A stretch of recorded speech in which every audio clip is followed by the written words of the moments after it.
नमस्कार दोस्तों, स्वागत है आपका आज के मुख्य समाचार में, जिसमें सबसे पहली और बड़ी खबर में जिक्र होगा कि 4 वर्षों में एक भी परीक्षा नहीं करा पाई एनआरए। मल्लिकार्जुन खड़गे ने बीजेपी आरएसएस पर लगाया युवाओं के भविष्य को तबाह करने का आरोप। इसी के साथ दूसरी खबर में जिक्र होगा कि बौखलाहट में फैसले ले रही है बीजेपी। झारखंड मुक्ति मोर्चा ने राष्ट्रपति से की संविधान हत्या दिवस की अधिसूचना वापस लेने की मांग। इसी के साथ खबर में आगे आपको बताएंगे कि भारतीय न्याय संहिता और नीट के खिलाफ प्रस्ताव लाएगी बंगाल सरकार। ममता बनर्जी ने कर दिया है इसको लेकर बड़ा ऐलान।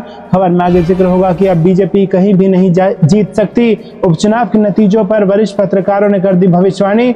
और खबर में आगे जिक्र होगा कि ऐसे कृत्यों की कड़ी से कड़ी निंदा की जानी चाहिए। डोनाल्ड ट्रंप पर हुए हमले पर राहुल गांधी ने दी तीखी प्रतिक्रिया। दोस्तों, इस प्रकार की तमाम बड़ी खबरें आपके लिए लेके आए हैं, लेकिन उससे पहले आप अभी इस वीडियो को कीजिए लाइक और चैनल को सब्सक्राइब करके बेल आइकन दबाकर कमेंट में लिखिए जय हिंद। रुक करते हैं सबसे पहली और बड़ी खबर की तरफ। 4 वर्षों में एक भी परीक्षा नहीं करा पाई एनआरए। मल्लिकार्जुन खड़गे ने बीजेपी आरएसएस पर लगाया युवाओं के भविष्य को तबाह करने का आरोप। जी हाँ दोस्तों, आपको बता दें कि कांग्रेस अध्यक्ष मल्लिकार्जुन खड़गे ने रविवार को आरोप लगाया कि भाजपा आरएसएस ने शिक्षा प्रणाली को नष्ट करने का बीड़ा उठाया है। उन्होंने पूछा कि राष्ट्रीय भर्ती एजेंसी ने पिछले 4 वर्षों में एक भी परीक्षा क्यों आयोजित नहीं की। खड़गे की प्रतिक्रिया प्रधानमंत्री नरेंद्र मोदी की शनिवार को मुंबई में की गई उस टिप्पणी पर आई है, जिसमें उन्होंने जोर दिया था कि पिछले 3 से 4 वर्षों में 8 करोड़ नई नौकरियों के सृजन ने बेरोजगारी के बारे में फर्जी बातें फैलाने वालों को चुप कर दिया है। खड़गे ने एक्स पर कहा कि नरेंद्र मोदी जी, कल आप मुंबई में नौकरियां देने पर झूठ का माया जाल बुन रहे थे। मैं आपको पुनः याद दिलाना चाहता हूं कि आपने एनआरए की घोषणा करते हुए क्या कहा था। उन्होंने कहा कि अगस्त 2020 में आपने कहा था कि एनआरए करोड़ों युवाओं के लिए वरदान साबित होगी और सामान्य पात्रता परीक्षा के माध्यम से ये कई परीक्षाओं को समाप्त कर देगा तथा कीमती समय के साथ साथ संसाधनों की भी बचत करेगा। इससे पारदर्शिता को भी बड़ा बढ़ावा मिलेगा। कांग्रेस अध्यक्ष ने कहा कि हमारे 3 सवाल हैं कि एनआरए ने पिछले 4 वर्षों में एक भी परीक्षा क्यों नहीं करवाई, क्यों एनआरए को 1517.57 करोड़ का फंड मुहैया कराने के बावजूद 4 वर्षों में अब तक केवल 58 करोड़ खर्चा किया गया है। एनआरए सरकारी नौकरियों की भर्ती के लिए बनी संस्था थी क्या जानबूझकर एनआरए को निष्क्रिय रखा गया ताकि एससी, एसटी, ओबीसी और ईडब्ल्यूएस श्रेणी के युवाओं से उनका आरक्षण का हक छीना जा सके। खड़गे ने आरोप लगाया कि एनटीए यानी कि नेशनल टेस्टिंग एजेंसी के जरिए धांधली, पेपर लीक व घोटाला कराया गया और एनआरए से परीक्षा ही नहीं करवाई गई। एनटीए, नीट, यूजी जैसी राष्ट्रीय प्रतियोगी परीक्षाओं में अनियमितताओं के आरोपों को लेकर विवाद में है। खड़गे ने आरोप लगाया कि शिक्षा प्रणाली को तहस नहस करने का और युवाओं के भविष्य को तंग तबाह करने का बीड़ा भाजपा आरएसएस ने उठाया है। उन्होंने कहा, हमने एनआरए का मुद्दा पहले भी उठाया था, पर मोदी सरकार मौन व्रत धारण कर बैठी हुई है। जो करते हैं अगली ब्रेकिंग न्यूज की तरफ। बौखलाहट में फैसले ले रही बीजेपी। जेएमएम ने राष्ट्रपति से की संविधान हत्या दिवस को अधिसूचना वापस लेने की मांग। जी दोस्तों, झारखंड में इंडिया ब्लॉक के अहम घटक दल जेएमएम ने केंद्र द्वारा 25 जून को संविधान हत्या दिवस मनाने की अधिसूचना का विरोध किया है। पार्टी ने राष्ट्रपति से इन अधिसूचना को रद्द यानी निरस्त करने की भी मांग की है। पार्टी के महासचिव सुप्रियो भट्टाचार्य का आरोप है कि बीजेपी बौखला गई है। दरअसल वो 400 का आंकड़ा पार करके संविधान बदलना चाहती थी, लेकिन 303 से भी नीचे 240 पर रह गई, लिहाजा बौखलाहट में फैसले ले रही है। सुप्रियो का कहना है कि चीन से युद्ध और पाकिस्तान से युद्ध के वक्त भी इमरजेंसी यानी आपातकाल लगा था। 25 जून 1975 को संविधान की धारा 352 के तहत आपातकाल लगा था। 2 साल तक नागरिकों के संवैधानिक अधिकारों को सस्पेंड किया गया था। बेशक ये काला अध्याय था, लेकिन फैसला परिस्थितियों के हिसाब से और संविधान के तहत लिया गया था। भाजपा ने संविधान के अनुच्छेद 365 का प्रयोग कर कई बार राष्ट्रपति शासन लगाया है, वो भी आपातकाल ही है। पार्टी का आरोप है कि देश में लोकतंत्र की हत्या पर पहली मुहर तब लगी थी जब 25 मई 2014 को बतौर प्रधानमंत्री मोदी ने शपथ ली थी। आर्थिक आपातकाल तब लगा था जब 8 नवंबर 2016 को नोटबंदी करके लोगों को बैंक और एटीएम के सामने सड़क पर खड़ा कर दिया गया था। कोरोना काल में संपूर्ण लॉकडाउन नागरिक आपातकाल था, तब लाखों लोग सड़क पर मरने को मजबूर थे। तो दोस्तों, यहाँ पर संविधान हत्या दिवस को लेकर घिरती नजर आ रही है भारतीय जनता पार्टी, और आगे क्या कुछ होगा पल पल की खबर आप तक पहुंचाएंगे। लेकिन वीडियो को लाइक नहीं किया तो लाइक जरूर कीजिएगा। रुक करते हैं अगली ब्रेकिंग न्यूज की तरफ। भारतीय न्याय संहिता और नीट के खिलाफ प्रस्ताव लाएगी बंगाल सरकार। ममता बनर्जी ने कर दिया है बड़ा ऐलान। जी हाँ दोस्तों, आपको बता दें कि पश्चिम बंगाल की सीएम ममता बनर्जी ने ऐलान किया है कि उनकी सरकार बंगाल विधानसभा के अगले सत्र में भारतीय न्याय संहिता और और नीट के खिलाफ प्रस्ताव लाएगी। ममता बनर्जी ने कहा कि बंगाल में हमने उपचुनाव में सभी 4 सीटें जीत ली हैं। ममता बनर्जी ने कहा कि हम इस जीत को लोगों को समर्पित करते हैं और हम इसका जश्न मनाएंगे। उन्होंने कहा कि ये जनादेश एनडीए के पक्ष में नहीं बल्कि इंडिया ब्लॉक के पक्ष में है। बता दें कि पश्चिम बंगाल में ममता बनर्जी की पार्टी टीएमसी ने क्लीन स्वीप कर दिया है। उन्होंने 4 सीटें जीत ली है। रानाघाट दक्षिण से टीएमसी के मुकुटमणि अधिकारी ने बीजेपी के मनोज कुमार को हराया है। वहीं रायगंज से टीएमसी के कृष्ण कल्याणी ने बीजेपी के मानस कुमार घोष को, बागदा से टीएमसी की मधुपर्णा ठाकुर ने बीजेपी के विनय कुमार विश्वास को, तो सुप्ति पांडे ने उत्तरी कोलकाता में मानिकतला में जीत हासिल की है। चारों विधानसभा सीटों पर 10 जुलाई को मतदान हुआ था।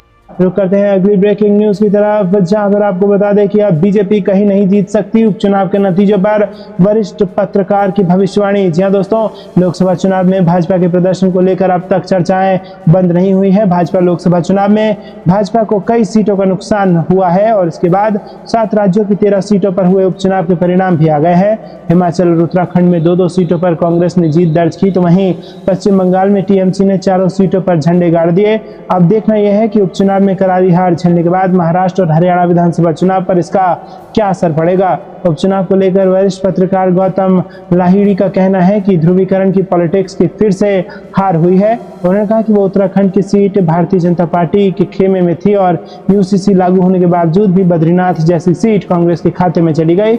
वहीं पश्चिम बंगाल में दलित और ट्राइबल लोगों ने भारतीय जनता पार्टी को छोड़कर टीएमसी को वोट दिया। वहीं सीएए लागू होने के बावजूद भी भाजपा की नहीं बल्कि टीएमसी की जीत हुई है। जो कैंडिडेट पहले भाजपा की टिकट से चुनाव में खड़े थे वही इस उपचुनाव में टीएमसी की टिकट से खड़े हुए, लेकिन भाजपा को जनता ने नकार दिया। रुक करते हैं अगली ब्रेकिंग न्यूज की तरफ। ऐसे कृत्यों की कड़ी से कड़ी निंदा की जानी चाहिए। डोनाल्ड ट्रंप पर हुए हमले पर राहुल गांधी ने दी तीखी प्रतिक्रिया। जी हां दोस्तों, लोकसभा में विपक्ष के नेता राहुल गांधी ने अमेरिका के पूर्व राष्ट्रपति डोनाल्ड ट्रंप की हत्या की कोशिश किए जाने पर रविवार को गहरी चिंता जताई और कहा कि ऐसे कृत्यों की कड़ी से कड़ी निंदा की जानी चाहिए। पेंसिल्वेनिया में एक चुनावी रैली के दौरान हुए हमले में कान के ऊपरी हिस्से में गोली लगने से ट्रंप घायल हो गए। सीक्रेट सर्विस के एक सदस्य ने हमलावर को मार गिराया। राहुल गांधी ने एक्स पर एक पोस्ट में कहा कि मैं अमेरिका के पूर्व राष्ट्रपति डोनाल्ड ट्रंप की हत्या की कोशिश किए जाने से काफी चिंतित हूं। ऐसे कृत्यों की कड़ी से कड़ी निंदा की जानी चाहिए। कांग्रेस के पूर्व अध्यक्ष ने ट्रंप के शीघ्र एवं पूर्ण रूप से स्वस्थ होने की कामना की है। यूएस सीक्रेट सर्विस ने बताया कि शनिवार को एक संदिग्ध हमलावर ने पेंसिल्वेनिया के बटलर में रैली स्थल के बाहर एक ऊंचे स्थान से मंच की ओर कई गोलियां चलाई, जिसमें एक गोली ट्रंप के दाहिने कान के ऊपरी हिस्से में लगी। हमलावर ने रैली में एक दर्शक की हत्या कर दी और 2 अन्य गंभीर रूप से घायल हुए हैं। सीक्रेट सर्विस के एजेंट ट्रंप को तुरंत वहां से निकालकर मंच के पीछे ले गए। ट्रंप के दाहिने कान से खून निकलते देखा गया। तो दोस्तों, यहाँ पर डोनाल्ड ट्रंप पर हमला हुआ है, जिसके बाद राहुल गांधी ने यहाँ पर इसकी कड़ी निंदा की है और डोनाल्ड ट्रंप पर हुए हमले पर तीखी प्रतिक्रिया राहुल गांधी ने दी है। रुक करते हैं ब्रेकिंग न्यूज की तरफ। 2027 ही नहीं, भविष्य का भी चुनाव हारेगी बीजेपी। अखिलेश यादव ने बताया भाजपा के अंदर बाहर भगदड़ का असली कारण। जी हां दोस्तों, समाजवादी पार्टी के राष्ट्रीय अध्यक्ष अखिलेश यादव ने कहा कि उसकी पीडीए की नीति आम जनता को उसका हक दिलवाने वाली है। पीडीए ही भाजपा के अंदर बाहर भगदड़ का कारण बन रहा है। भाजपा के तथाकथित सहयोगी भी बाहर आना चाहते हैं या वैचारिक दूरी रखना चाहते हैं। कोई चिट्ठी को माध्यम बना रहा है तो कोई अपनी नाराजगी भरे बयान से। भाजपाई खेमे की चिंता सिर्फ यूपी के 2027 के चुनाव हारने की ही नहीं है, बल्कि भविष्य का हर चुनाव हारने की है। अखिलेश यादव ने शनिवार को जारी एक बयान में कहा है कि पीडीए जनता का कल्याण करने वाली, शोषण उत्पीड़न से आम जनता की रक्षा करने वाली, संविधान आरक्षण को बचाने वाली, पिछड़े दलितों, अल्पसंख्यकों, आदिवासियों, आदि आबादी और अगड़ों में भी पीड़ितों को प्रभुत्ववादियों के अत्याचार से बचाने वाली, पीडीए किसान, मजदूर, महिला, युवा, कारोबारी, नौकरी पेशा, दुकानदारों और बाकी सबका भी ख्याल रखने वाली, समाज के हर वर्ग और तबके को जोड़ने वाली, सामुदायिक राजनीति का नया युग शुरू करने, सकारात्मक राजनीति का नया इतिहास लिखने वाली नीति है। उन्होंने कहा कि इससे विपरीत भाजपा की नीति आम जनता का शोषण करने वाली है, समाज को तोड़ने वाली नकारात्मक राजनीति के पास पीडीए की पॉजिटिव पॉलिटिक्स का कोई जवाब नहीं है। इसीलिए भाजपा के लोगों में हड़बड़ाहट है। पीडीए एक नव जागरण है और आज की जागरूक जनता में जो नई सामाजिक आर्थिक चेतना आ गई है उसी का नाम पीडीए है। पीडीए वर्तमान के पटल पर सामाजिक अखंडता के नए भविष्य का उद्घोष है। रुक करते हैं अगली ब्रेकिंग न्यूज की तरफ। हरियाणा मांगे हिसाब कार्यक्रम के तहत भाजपा सरकार का पर्दाफाश करेगी कांग्रेस, भूपेंद्र हुड्डा का बड़ा बयान। जी हां दोस्तों, आपको बता दें कि हरियाणा के पूर्व सीएम भूपेंद्र सिंह हुड्डा ने नायब सिंह सैनी सरकार को घेरने के लिए किए जा रहे प्रयासों पर बात की। उन्होंने कहा, हरियाणा मांगे हिसाब कार्यक्रम इसी सोच के साथ तैयार किया गया है। दावा किया कि इसके जरिए जनता की राय एकत्रित की जाएगी। कांग्रेस दिग्गज ने प्रदेश सरकार पर रोजगार के अवसर मुहैया न करा पाने, युवाओं का शोषण करने का आरोप लगाया और इसके साथ ही उन्होंने पेरिस ओलंपिक में भारत का प्रतिनिधित्व करने गए खिलाड़ियों को शुभकामनाएं दी।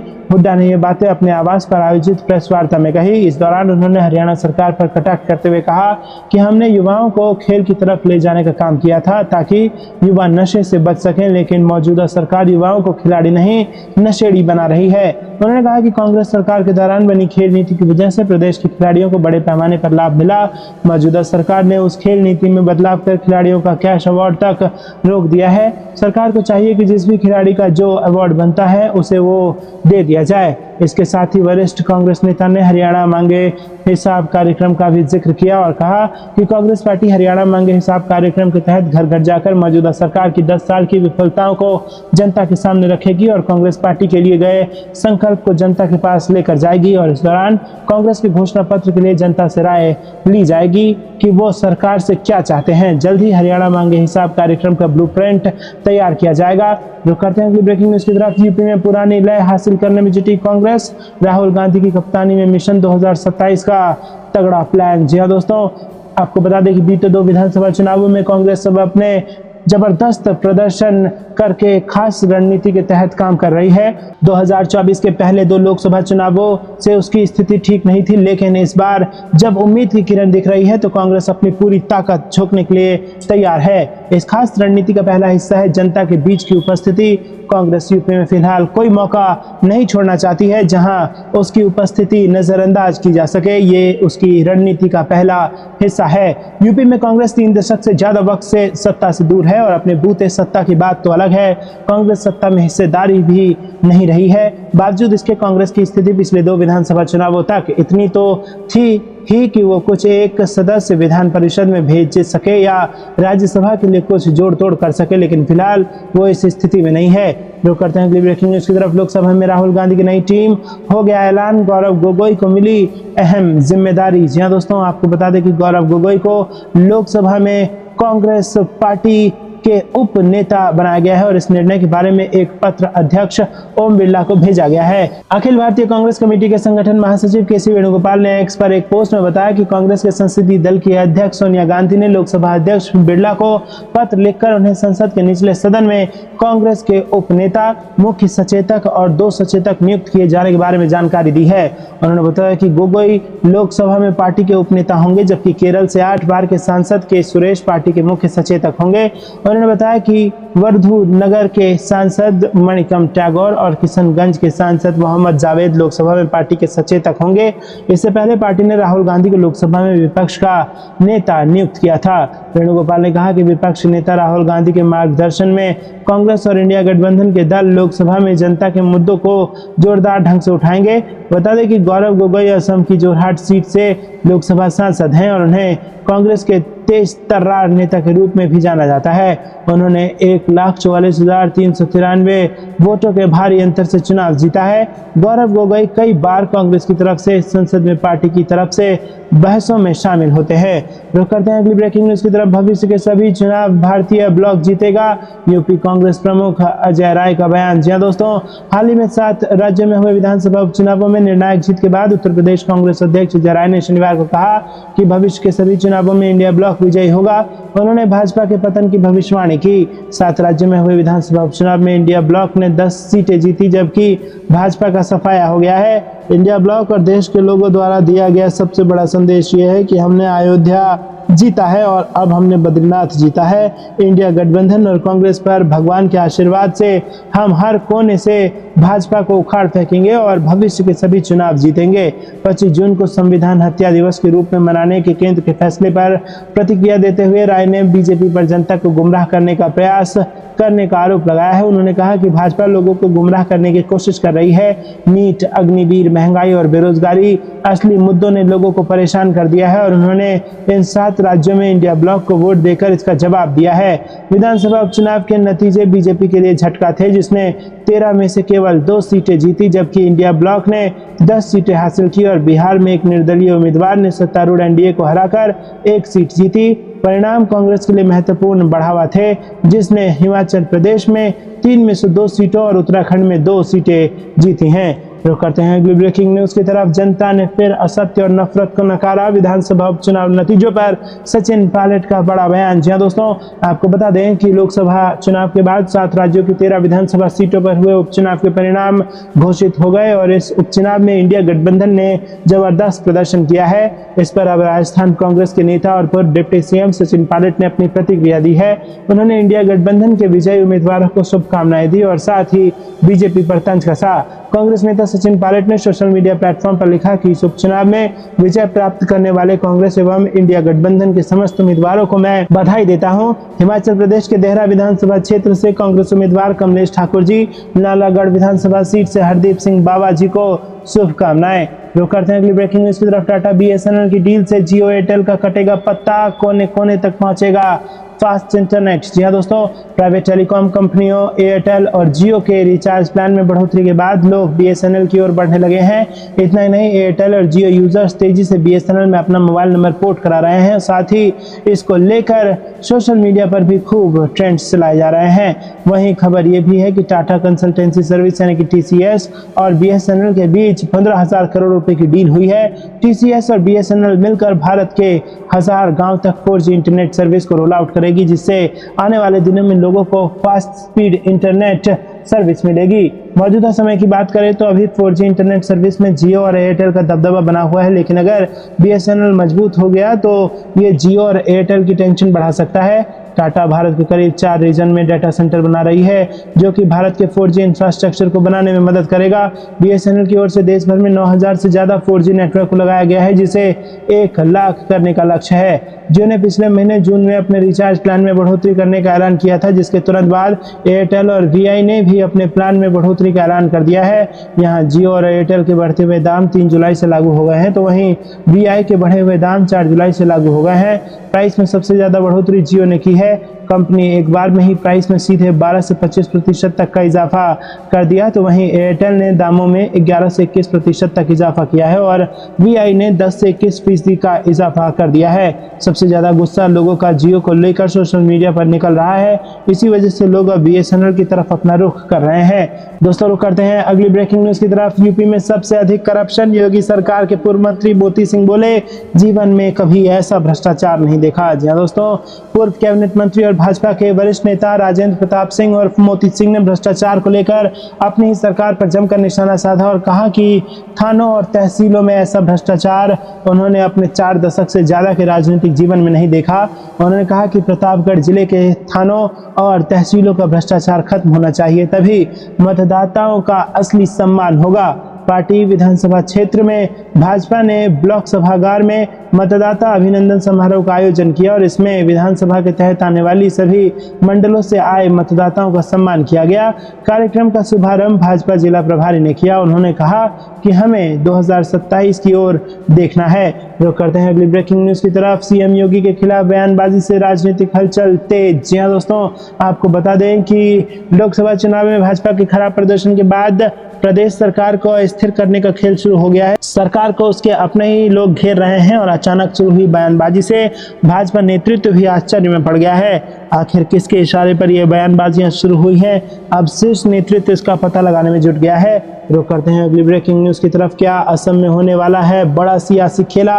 कांग्रेस के संपर्क में कई भाजपा विधायक, इस संसद ने कर दिया है ये बड़ा दावा। जी हाँ दोस्तों, आपको बता दें कि कांग्रेस का दावा है कि असम में बड़ा सियासी खेला होने वाला है। भाजपा के कई विधायक उसके संपर्क में हैं और उन्होंने कांग्रेस में शामिल होने की इच्छा जताई है, मगर पार्टी 15 से 17 जुलाई को होने वाली बैठक में इस मामले पर निर्णय लेगी। उधर भाजपा ने इन खबरों को अफवाह बताया है। पार्टी ने कहा कि कोई विधायक कांग्रेस में शामिल नहीं होगा। रुक करते हैं अगली ब्रेकिंग न्यूज की तरफ। कांग्रेस महासचिव वेणुगोपाल ने मोदी सरकार पर लगाया फोन हैकिंग का आरोप। एप्पल की ओर से आए मैसेज इसका स्क्रीनशॉट भी किया शेयर। जी दोस्तों, कांग्रेस महासचिव के वेणुगोपाल के आरोपों के साथ ही स्पाईवेयर के जरिए फोन हैक कर जासूसी कराने का विवाद एक बार फिर सियासत को गर्म कर सकता है। वेणुगोपाल ने शनिवार को मोदी सरकार पर दुर्भाग्यपूर्ण स्पाईवेयर के जरिए उनके फोन को निशाना बनाने का आरोप लगाया और इसके लिए वेणुगोपाल ने कथित तौर पर एप्पल से आए एक संदेश का एक्स पर स्क्रीनशॉट भी शेयर किया है। तो दोस्तों, रुक करते हैं अगली ब्रेकिंग न्यूज की तरफ। भय और भ्रम का जाल टूट चुका है, हर वर्ग चाहता है तानाशाही का अंत हो। उपचुनाव में मिली जीत के बाद भाजपा पर बरसे राहुल गांधी। तो दोस्तों, ये थी दिन भर की सारी जरूरी और बड़ी खबरें। अंत तक बने रहने के लिए बहुत बहुत धन्यवाद। जाने से पहले वीडियो को लाइक और चैनल को सब्सक्राइब करके बेल आइकन दबाकर कमेंट में लिखिए जय हिंद। अभी के लिए इतना ही। जय हिंद, जय भारत।